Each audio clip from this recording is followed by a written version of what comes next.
संथाल परगना के डॉन के नाम से मशहूर सूर्या हासदा के एनकाउंटर पर नेता प्रतिपक्ष बाबूलाल मरांडी ने बड़ा सवाल उठाया है और सीधे तौर पर इस एनकाउंटर को मर्डर करार दिया। उन्होंने कहा कि राज्य सरकार सिटिंग जज या सीबीआई से जांच कराए तो दूध का दूध और पानी का पानी होगा कि आखिर किसके इशारे पर इस वारदात को अंजाम दिया गया है। उन्होंने सीधे राज्य सरकार पर हमला बोला है। बाबूलाल मरांडी ने कहा कि आदिवासी नेता को अपराधी बनाना हो या निर्दोष को दोषी साबित करना हो, पैसे लेकर जमीन पर कब्जा कराना हो या माफिया को सरेआम आतंक करने की खुली छूट देना हो, अपने शक के आधार पर किसी की आवाज़ को दबाने के लिए एनकाउंटर करना हो या ख़ास वर्ग को छूट देकर आदिवासियों को ख़त्म कराना हो, इन सारे कार्यों का जिम्मा झारखंड पुलिस में शामिल आपराधिक किस्म के कुछ लोगों के कंधे पर मिला हुआ है। उन्होंने आगे कहा कि राज्य सरकार में जिस तरह से अपराधियों को शरण और संरक्षण देने वाली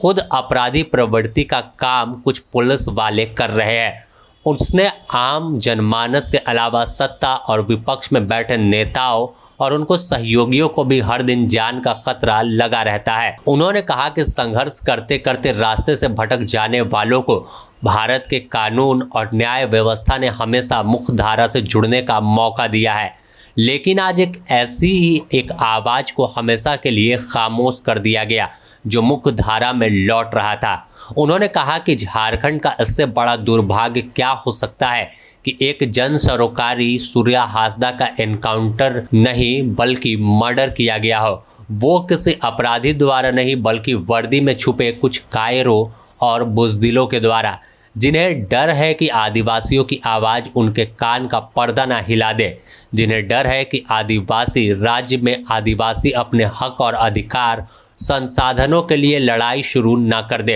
उन्होंने कहा कि झूठ मामलों में फंसाना, फर्जी केस दर्ज कर उत्पीड़न करना और लगातार दबाव बनाना यही विरोध करने वालों से निपटने का रवैया हो गया है। बाबूलाल मरांडी ने कहा कि सूर्या हासदा की पत्नी और मां लगातार पुलिस पर आरोप लगा रही है कि जानबूझकर उनके पति और बेटे को मारा गया है, मर्डर किया गया है। बस एक ही तो मांग है कि इस पूरे मामले की सीबीआई जांच कराई जाए। बाबूलाल मरांडी ने आखिर में मुख्यमंत्री से आग्रह किया है कि सीबीआई से आपको और आपके अफसरों को ज़्यादा डर लगता है तो इसकी सिटिंग जज से ही जो हाईकोर्ट के उनकी अध्यक्षता में जांच कमेटी गठन कराइए और पूरे मामले की जांच कराइए, जिससे इस कृत्य में शामिल पुलिसकर्मी जो है वो बच ना पाए और सच्चाई सबके सामने आए। बता दें कि सूर्या हासदा का एनकाउंटर बीते दिनों गोड्डा जिले में पुलिस ने किया था और बताया था कि कैसे सूर्या हासदा हथियार छीनकर भागने की कोशिश कर रहा था। सूर्या हासदा 4 बार विधानसभा का चुनाव लड़ चुका है, 2 बार जेवीएम और 1 बार भाजपा, और वर्तमान में 2024 का विधानसभा चुनाव जयराम महतो की पार्टी कैची छाप के सिंबल पर लड़ा था। इसके बाद ही उस पर बात करें तो पूर्व से ही कई मामले दर्ज थे, 30 मुकदमे करीब दर्ज थे और आखिरकार यह पुलिस एनकाउंटर में मारा गया, लेकिन अब सवाल पूरे एनकाउंटर पर ही खड़ा हो रहा है।